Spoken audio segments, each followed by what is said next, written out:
Hello, this is Jen. I want to take this opportunity to share with you what I learned in the last 2 years, and I hope that it can provide some help. And at the same time, I could be wrong. So it's better that when you listening to this and you listening this with a questioning mindset to see that if anything is wrong. Let me start.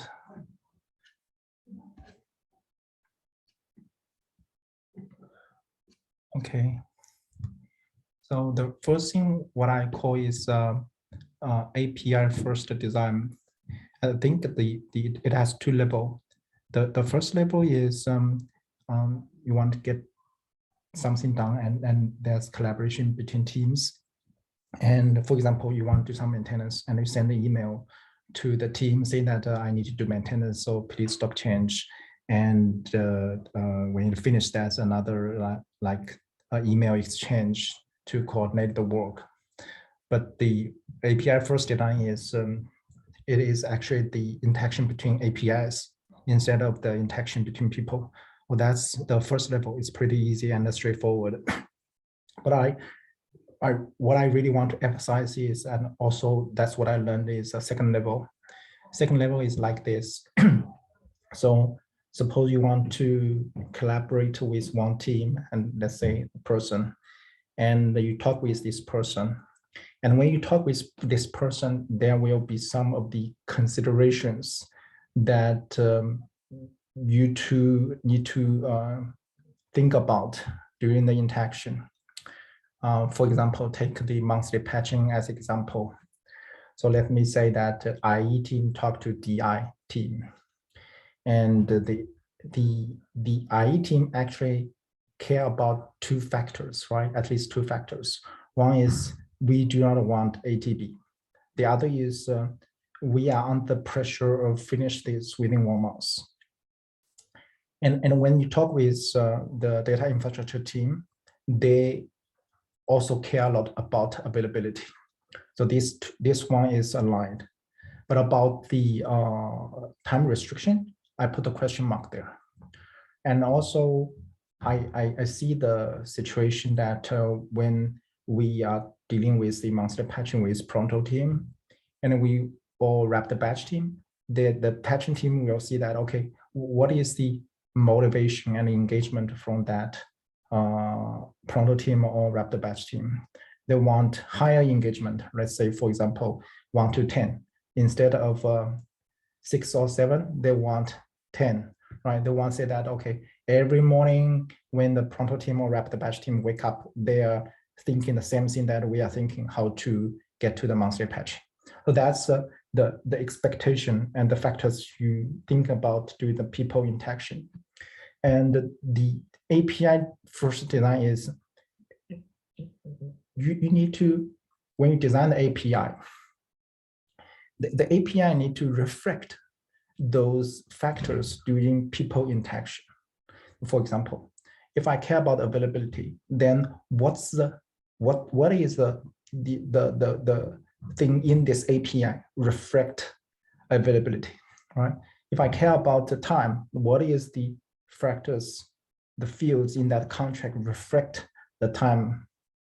Now, what actually happens is we talk with one team and we design the API. So there's a health monitor model. And the application owner can set the health monitor to false, or they can set the disruption budget to 0. And it guarantees availability. Then what in the contract is guarantee the time restriction? If there's no such thing, meaning that the contract is enhanced by people, not by system. So if we want to get that, you need to think about the possibility of adding the time restriction into the contract, right? For example, let's say PagerDuty. You want to think that, okay, if it exceed the time restriction or violate the time restriction, probably you need to say in the PagerDuty, but you need to think it over before you actually do that. The point here is that you need to capture the factors people think about into the API. Now, for example, motivation and engagement. One model I see that is the pageant team talk with a lot of teams trying to understand the details and figure out a solution. That's a very good thing. But is that a scalable method to get that thing done, right? What we want to say is, okay, I set a goal, we set a goal, and we are trying our best from both the patching perspective and the application owner perspective to march to that goal. So when we design the KPI, design the API, you need to design the API so that the parties, I mean, the system, right? All the system in this ecosystem and the owner of that system will be motivated and engaged to get to that goal. That's a point. And last thing is we think about the value for every step, for every parties in the API. For example, now let's say that, okay, if we have the time restriction and the application did not recover within that time restriction, so who should be engaged, right? If you design the API so that the patching team should get engaged, then what is the value add from the patching team to speed up this whole thing? That's a question we need to ask. Otherwise, we just put extra steps and waste people's efforts into this engagement. Now, the number 4 is the attitude about UI. I put emphasize here the UI is not API. Usually, the UI represent that you need people to get engaged, to operate using this UI. And then when you get people to engage, meaning it's not automation. And the key here is that if it's possible, right? The UI is to provide better usability instead of putting more logic. The logic should sit in behind the API. The UI just make people's life easier to using this API, but try not put the business logic into the UI, because when you do that, that's a seed for blocking automation. That's the first part about the API first design. The second thing I learned is the application-oriented design. The question I ask myself is, I have been go through from C3 to tests, which is also from OpenStack to Kubernetes. And I'm asking myself, why Kubernetes win the world, not OpenStack, right? What's the difference between OpenStack and Kubernetes? After 6 years of working on tests, I finally get to the point, okay, Kubernetes bearing a mindset of application-oriented design, meaning that, at least I think so, we as IE team often has a lot of requirements for infrastructure level maintenance. And that's different use cases, different scenarios here and there. But when we design the system, we need to think about the contract between infrastructure changes and the applications. And if possible, when I take the problem statement of infrastructure maintenance, I need to think about how to translate that from the application view. So what is the right contract between application and infrastructure? That's what I call application-oriented design. For example, the first one, the TFAP. So doing the problem statement is like this: how to handle region AZ exit in the TFAP world. And the original way of in the C3 or in the simulation world is there's a region exit to like GTR, right?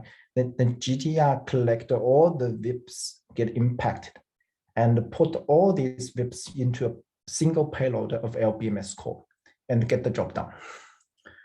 And then but what we really want to get to is how to translate that change from the application view. So it's about reuse the capabilities of the TFAP. And in that way, we actually put the logic on the TFAP and leverage the capability of TFAP to finish the region exit. So the infrastructure problem become a application contract. Now, what do we get here? I think there's pros and cons, right? What do we get is we end up with accumulation enhancement of TFAP. So meaning that there will be, for example, there will be region exit, there will be traffic shift, maybe there will be ALB tech refresh, all these kind of infrastructure changes. But with the application-oriented design, these infrastructure changes does not end up with more and more workflows or tools from the infrastructure side to supporting these cases. It ends up with the accumulated, more capable building blocks. Here is like TFAP. And it's also set up the contract between the infrastructure and the applications. Now, the number B here is, I think I remember there's a lot of like debate about the performance, but what we really need to is separate the performance implementation details with the application-oriented like architect. So meaning that from the architect perspective, from the contract perspective, the infrastructure change get implemented through the application contract. But within that contract, how to do that? It's a batch call or it's a single call. That really is something like implementation details instead of the interface of the architect. So we need to separate these two. And the last, the C part is we during the discussion we had is we said, okay, then because there's previously it's a 1 LBMS call, now it's like 1,000 TFAP call. And if there's a possibility that we can directly manipulate the TLB, because now one TFAP has many like TLB members. Then I remember that in the discussion, the question we asked ourselves is TLB open interface?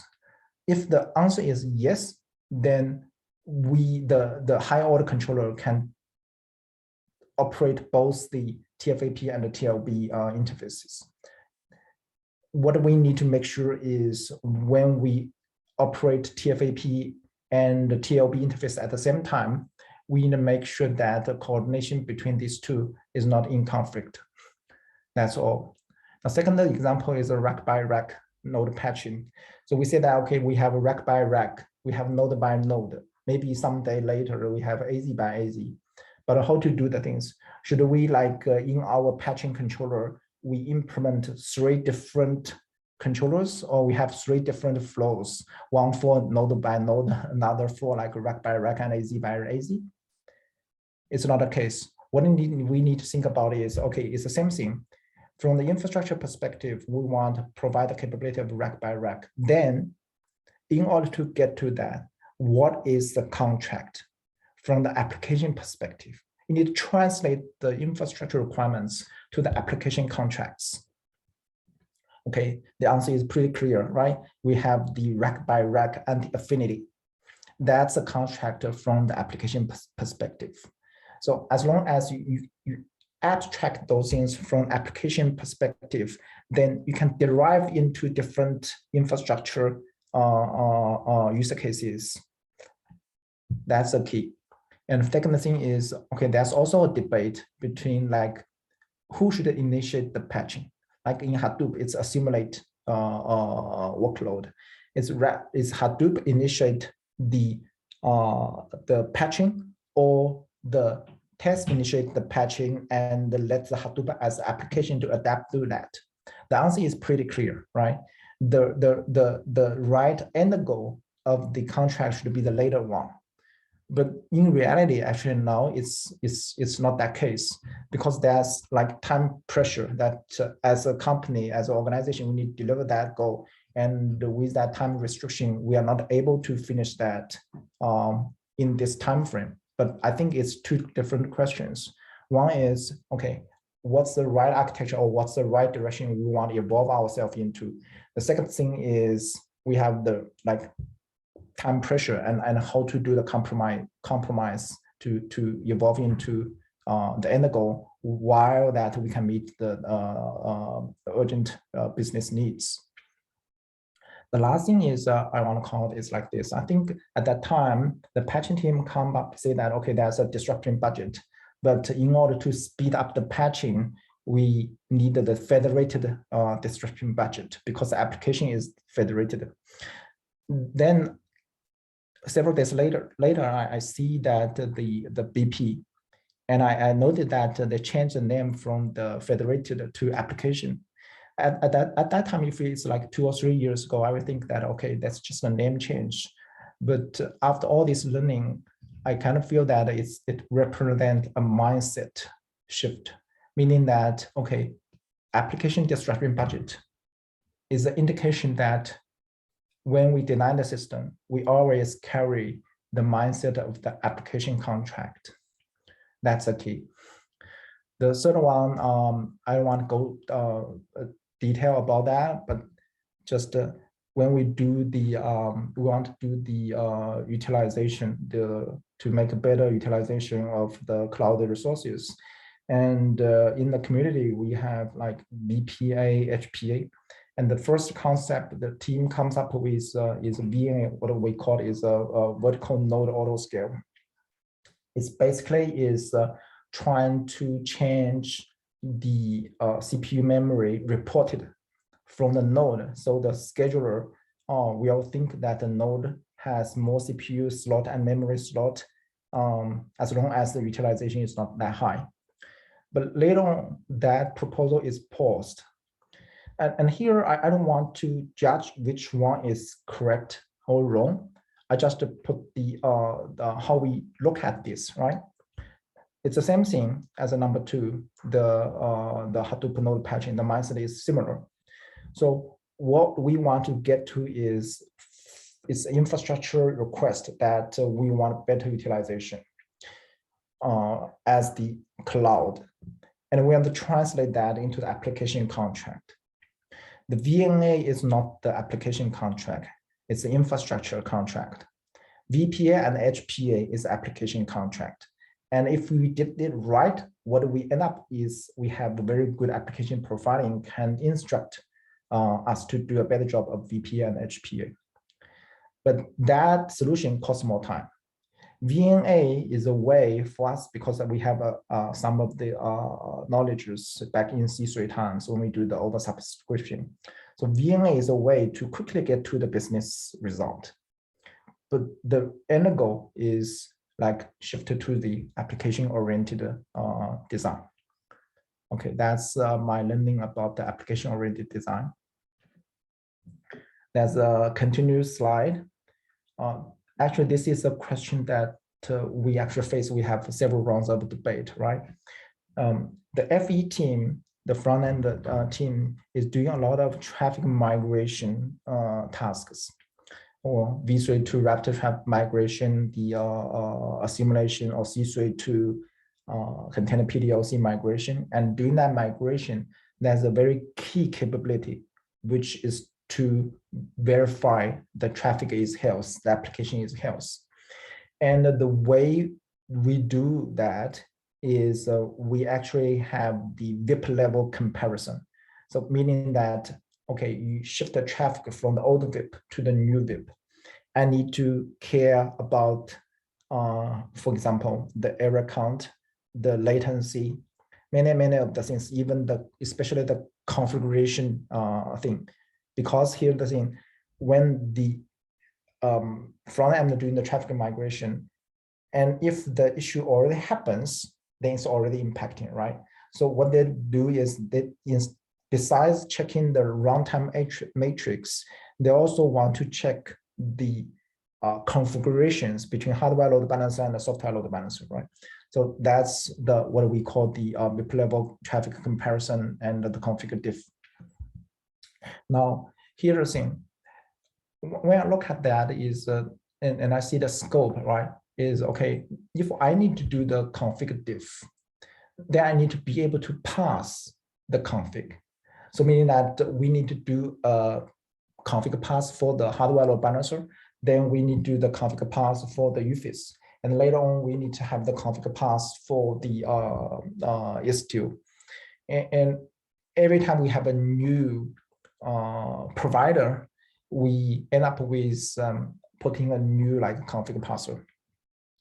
Should we do this investment? I do not want to draw a conclusion here. I just share with you how we look at this. Another way to look at that is another way to look at how to solve the problem is if I look at it from the application perspective, right?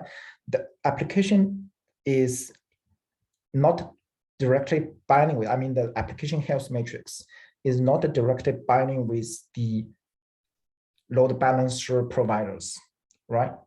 Now, if I can tell if anything goes wrong from the application perspective, then I can end up with from accumulation power to have more and more logic or better logic into our capability to detect application health, regardless of the underneath infrastructure. That's the way we want us to get to. But if the current, let's say, for example, Sherlock Insights is not able to do that from the application perspective, then we probably will need to add those like config diff as an assistance method. But I want to make it clear, right, that the direction we want to get to is from the application perspective. But the ideal world is not the reality, right? In order to get the things work, we probably will add like infrastructure level matrix or even the config diffs. And we are very clear about the price we are going to pay. Okay. This slide is talking about the open system and the closed system design. I think many of the team members in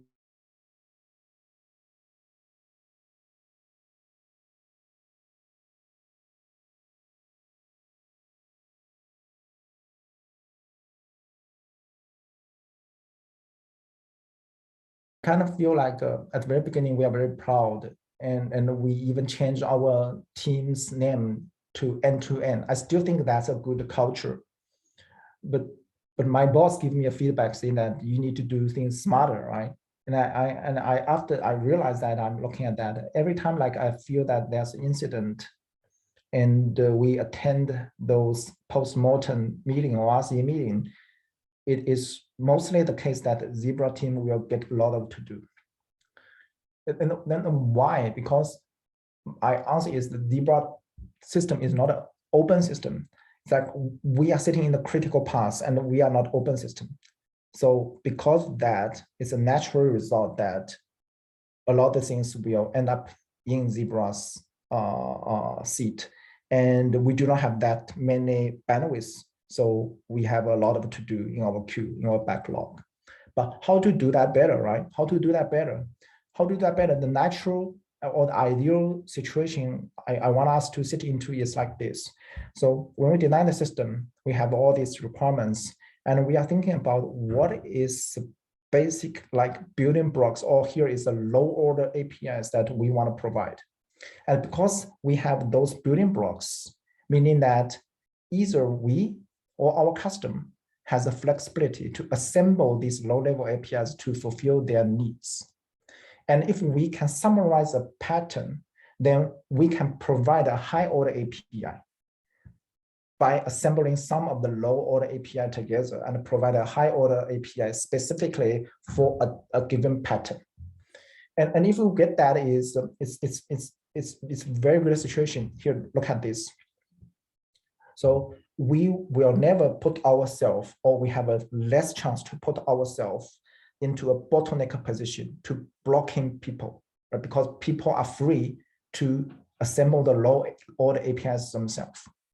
And if we see some opportunities to provide more efficient or high order API and make people's life easier, that we can do that. But we never like, because of us, we block people, right? Well, that is the mindset of an open system, right? And when I look at this, and I'm thinking this question, I'm asking myself, what's the role of Ashwin, right?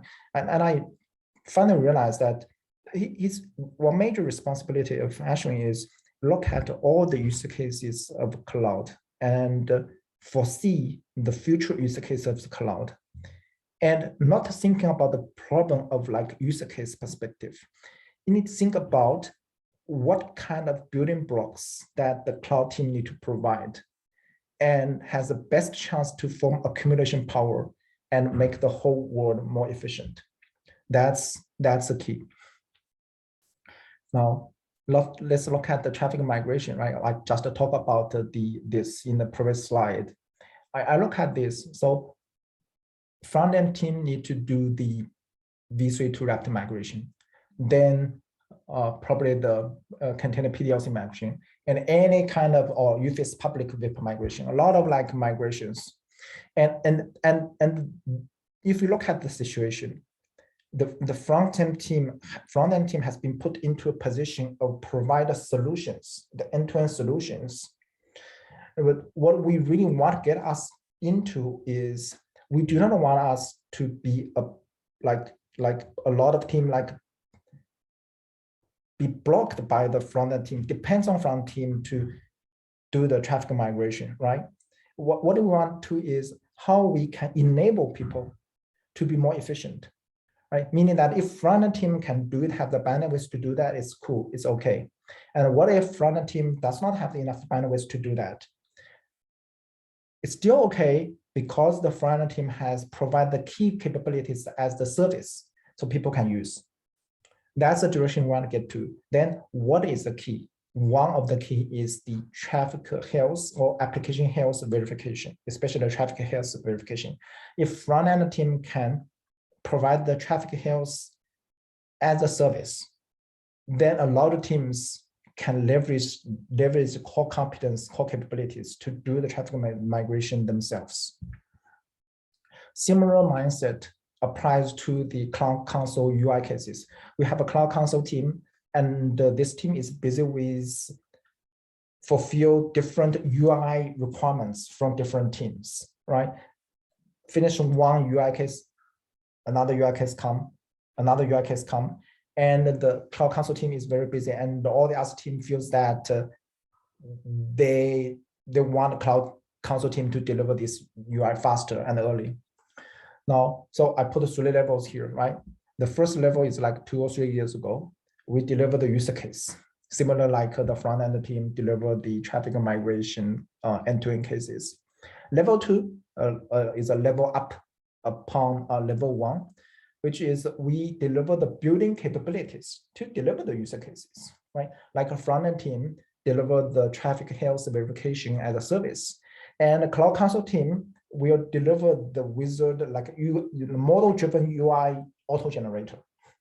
As long as you encapsulate your capabilities on the CRD or on the Helm, that is a contract between this capability and the UI wizard. And then the UI wizard auto-generator will read those contracts and auto-generate a wizard. That's a level 2. And that's still a level up, which is you design an ecosystem. You design how we play this game. And how you do that, this is a big learning for me in eBay. Like for example, for the container PDLC world,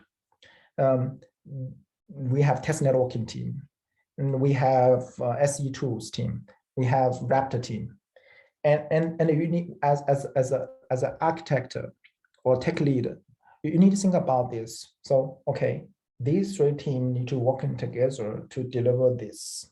business goal, and what is each team's interest, right? What is the strength of each team, and how you can motivate people, engage people, and cut the dependency and improve the accumulation power.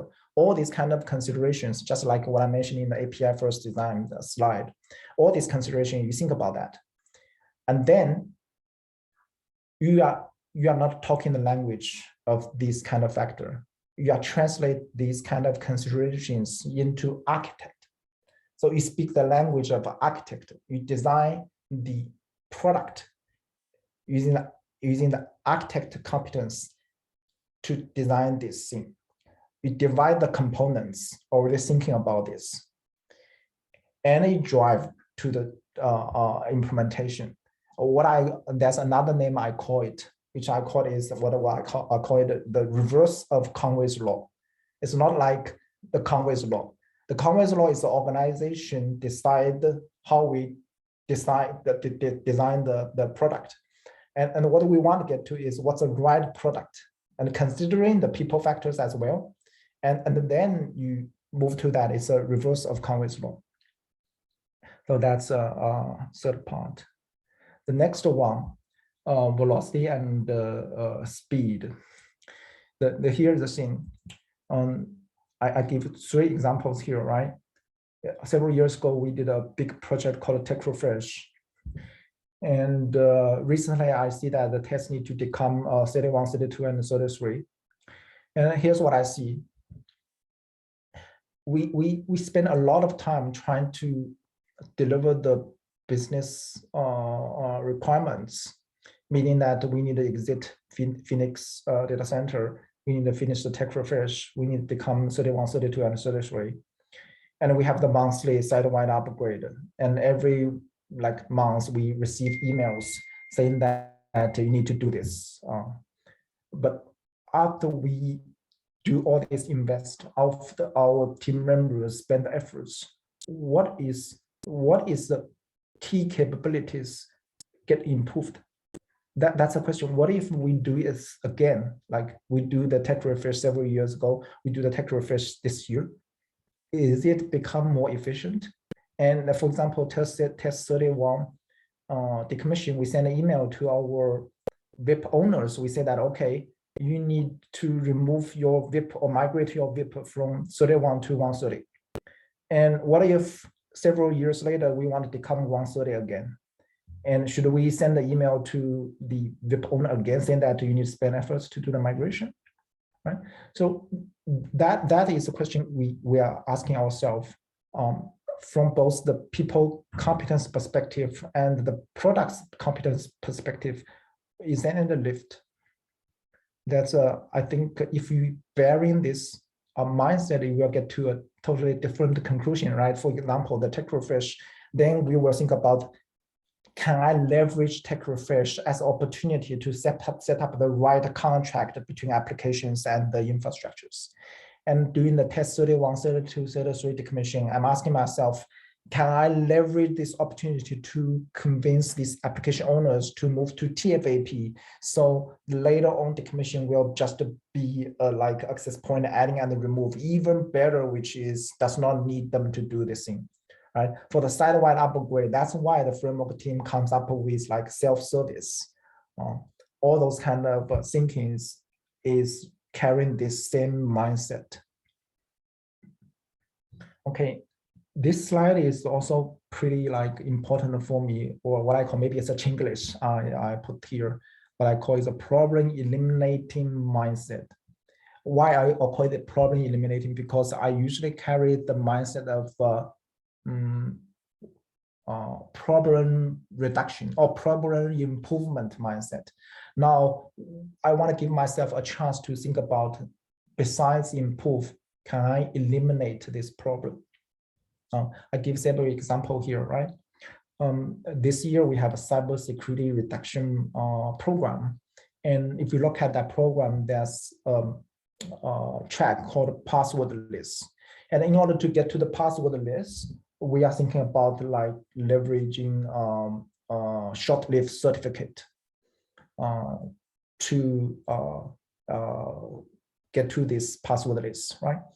But there's confusion between me and Tori, and he's asking me, he says, Jen, at the time you and me are discussing this short-lived certificate-based certificate, is there a possibility that maybe Rami and Ashwin, these guys, they are thinking about a totally different solution? And what's the solution in Kubernetes world? Right? So now, if I look at the current solution, it's really right now when we try to do passwordless SSH. What about no SSH? Why we need SSH, right? It actually happens. Recently, we just removed the SSH daemon from all the RBI images, at least for the Altus compliance applications. And in the container world, should we use kubectl and or should we still using SSH? So those kind of like questions start to come into my mind. The second thing is about the quota and capacity management, right? Now we are thinking about, okay, we have this challenge about approved quota. And if you think about that, using that thinking logic, then we need to set up the process about the quota approved flow. And we're trying to automate the steps in that flow, right? And later on, we may come up with auto approve. The same thing is happening in the Sentinel world, right? But later on, I'm asking myself this question, right? What if we have auto scale? Right?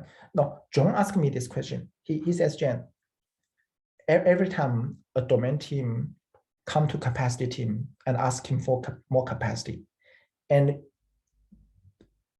we typically will have several rounds of meetings between capacity team and the domain team asking for capacity. But if we have, let's say, for example, if we have 100 meetings and 100 requests, then how many of these requests actually get rejected, or majority of them get actually approved? If majority of them actually get approved, then what is the key capability lift by all these kind of meetings, right? Should we think about another way of looking at this problem? No, I'm thinking about the same thing, right? If we have the auto scale, what will be the world looks like for the capacity management, right? Look at the auto approve in the Sentinel world. I do not have an answer. I just put a question here, right? Now, previously I will think about, okay, Sentinel, there's a request, then I need to get to the auto approve the auto approve. In order to get to auto approve, I need to understand the GIS criteria.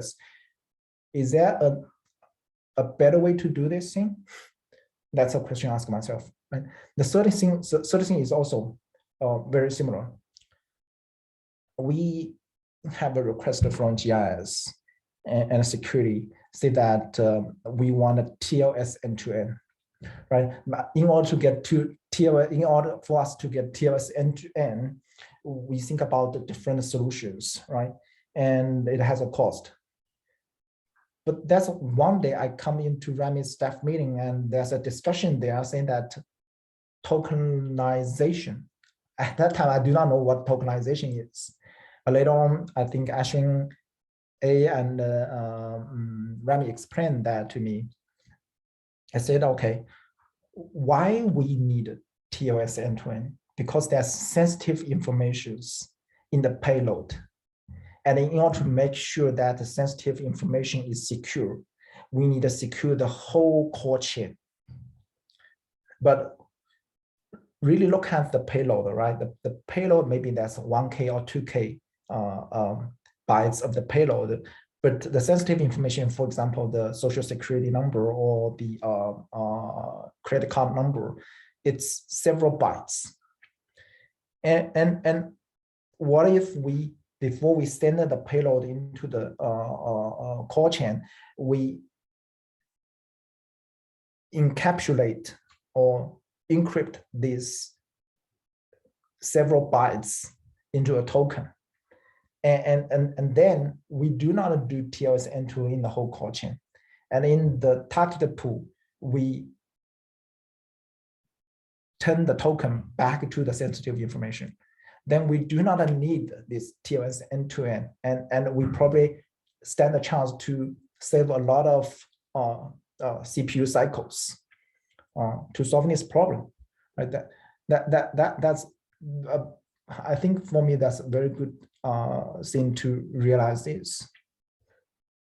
Now the fourth thing is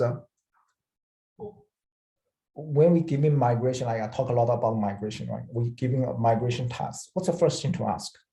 And when I joined eBay, I was told by my boss saying that the first question Jen usually ask is why instead of how. Though when we given the migration task, the first question is not how to migrate, is why I need to migrate. Is there a possibility that I can decommit first? Just to put an example here. Now, also the pass header security concern. When people say, okay, there's security concern about the pass header, then we think about how to reduce that security concern. Maybe we need to turn pass header into cloud native. And now I'm asking myself, why I need pass header? Actually, it's a thing in the OIDC world, maybe there's no need for the pass header. So all these kind of things is bring a lot of like new thinking logic. And if I need to summarize that, is I put the last word is what I call it shift left and the two levels above. That's the two methods to really trying to break my thinking logic. The shift left meaning that I'm giving a problem, and instead of looking at the areas I see, I need to understand like first principle, like first principle thinking logic, right? What is causing this? If I look at the whole problem using the life cycle mindset, right? What's the life cycle phase before the phase in front of me? Then what's the next level of like previous life cycle phase before that phase? What's early? Like keep looking left, the early phase. So I get a better chance to understand the whole life cycle. Then I get a better chance to come up a solution more closer to the problem eliminating. That's one way to look at that. Another way to look at that is what I call two levels above, meaning that I do not look at the problem in my level. I look at if I look at the reporting line, I'm looking at the problem from the two level up. The guy is two level above me, looking at this problem. Then I get a better chance to understand a whole picture, and I get a better chance to come up with a better solution. And that's the two methods, like shift left and the two levels above, for me to give me a better chance to break my own thinking logic and stand a better chance to arrive at the problem eliminating situation. Now, the next one is what I call is the accumulation aligned to end state, which is like I'm doing this task, but I don't want to be a person that I take orders one by one. I want to be a person that I understand where I'm heading for. And there may be situations that out of my control, but as long as there's something that within my flexibility, I want to make sure that the investment I put there is forming accumulation power toward my end goal, right? Now, first example, what I call here is traffic migration. And the way I look at that is every time like we have a new ask, then what we do is, so we get the task and we write down an SOP. That SOP has many steps. Then we look at which of the step is manual, and we're trying to automate that manual step and get the whole thing more efficient. That's a very good thing.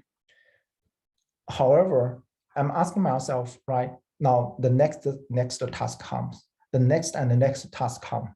How can I make myself be more efficient when I implement the next case? So the early stage is, look at me. I also make mistakes. I do, is I see that, okay, how be more efficient. Then I see FE guys has the easy series, and they are trying to do the SOPS, what Victor calls standard operation platform. And the Zebra team has AMT, which is also a workflow, which is called an automatic migration tool, right? And the test team also has Tecton, trying to orchestrate different steps together. Then I ask myself, that is the why we need like 3 workflow solutions in one organization. They are trying to merge them, but that's me like 2 years ago. And 1 year ago, after some of the learnings in the previous slides, I asked myself, right, look at this thing. There's a task called X, and there's another task called Y. And I can decompose that X to A plus B plus C. And I can decompose that Y to D plus E plus F. And what if A, B, C, and D, F has a lot of overlapping? How I can decompose X and Y into more reusable building blocks.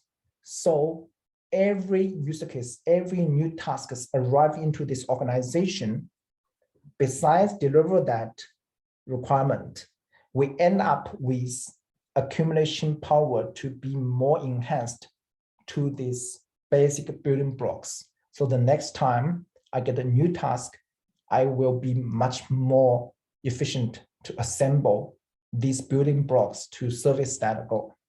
That's the second phase, right? After I get to the second phase, I start to revisit the whole mindset of doing traffic migration.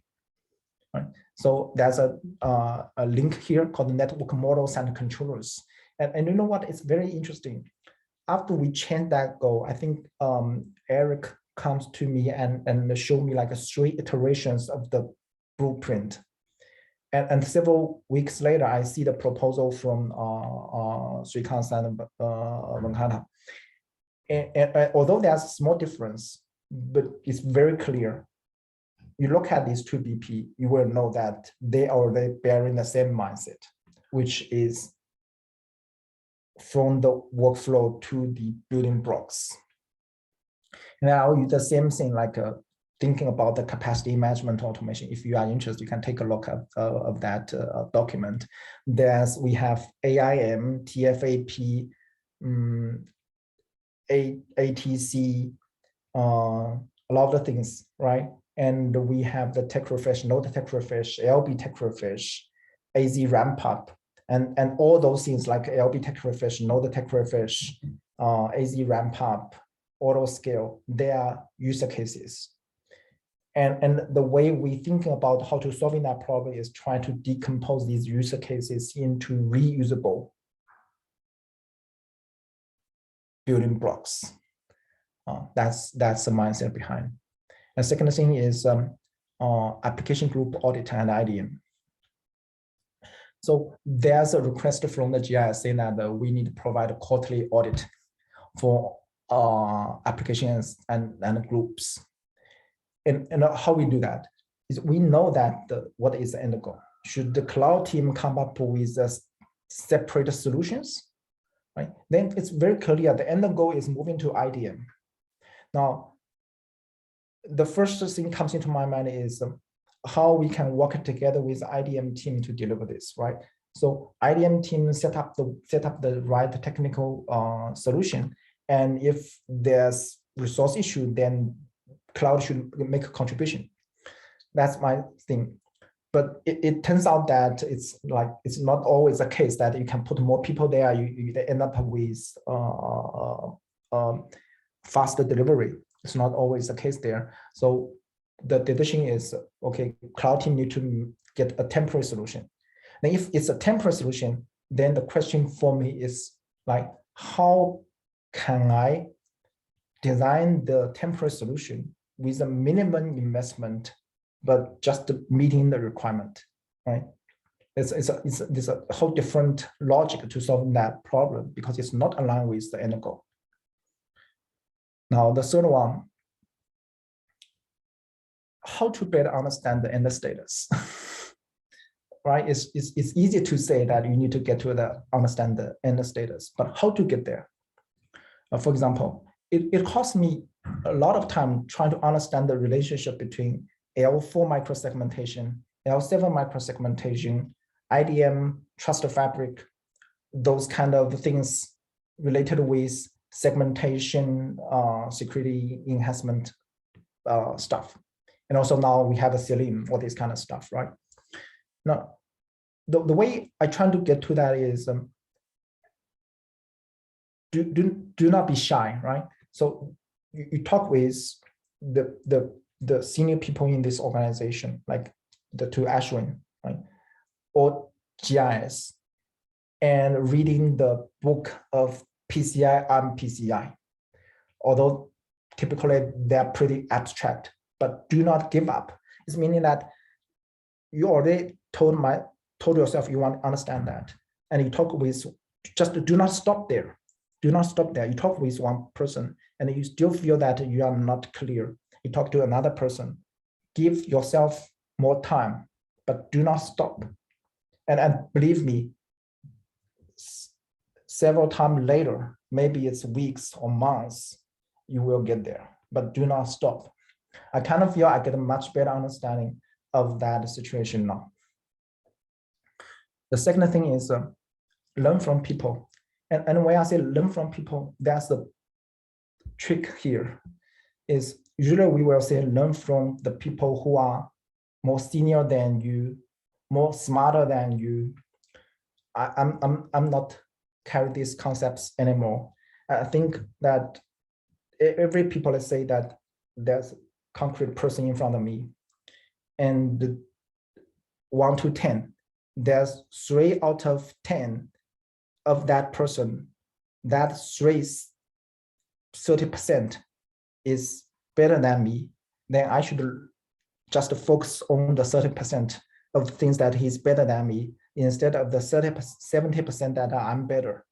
So focus on the better part, then you can form the accumulation power to yourself, right? Now, the second thing is when you taking that attitude, and you need to tell the difference between the surface and the underneath. So try to understand logics behind the logics. Otherwise, the speed to absorb those good things is not fast enough. So you understand the logics behind logics. Now I'll give you 2 examples, right? For example, you talk with Ashwin R. Then if we get to the part of the application-oriented design, your conversation with Ashwin R is way more efficient. You need to understand the logics behind. And you may not get to that right away, but just do not give up, right? Continue. And for example, you talk with John Fenimel, he has a very strong product mindset. So you think about how to understand the product mindset. For example, the ROI thing, if you talk with John Fenimel, you talk with John Fenimel using the language of customer, then you have a better chance to understand his logic, the logics behind the logics. That's what I mean. I remember Kasik also has a sharing about mindset thinking models, right? It's the same thing. You need to understand the fundamental thing, right? Then you get a better chance to understand the end status. The last thing is I put here. It's very interesting that, for example, we are learning Kubernetes. Then you just go there. Either it's GitHub or Twitter. You see who is the guy that you can learn a lot of things, and just watch that guy and watch the conversations or debating, or especially the design debatings from different channels. And when you look at that debating, the process, you get a better chance to be better. The key is not the result. The key is the process to get to that result. And we need to learn that process, the thinking logic during that process. That's a thing. Okay, basically I touched all the things I learned myself in my 2021. That's two reference I think is pretty good. One is the thinking as an architect presentation from Huai. If you are interested, you can take a look. It's very good learning for me. The second thing I want to emphasize is Elon Musk's 5 steps of design process. Take a look. It's also a very good thing. For example, he talked about that when you're trying to solving a problem, and if the solution to solving that problem is a lot of to do, meaning that it's a lot of adding more tasks, that's probably not a high quality solution. The high quality solution usually is a reduction, and the reduction costs more brain powers.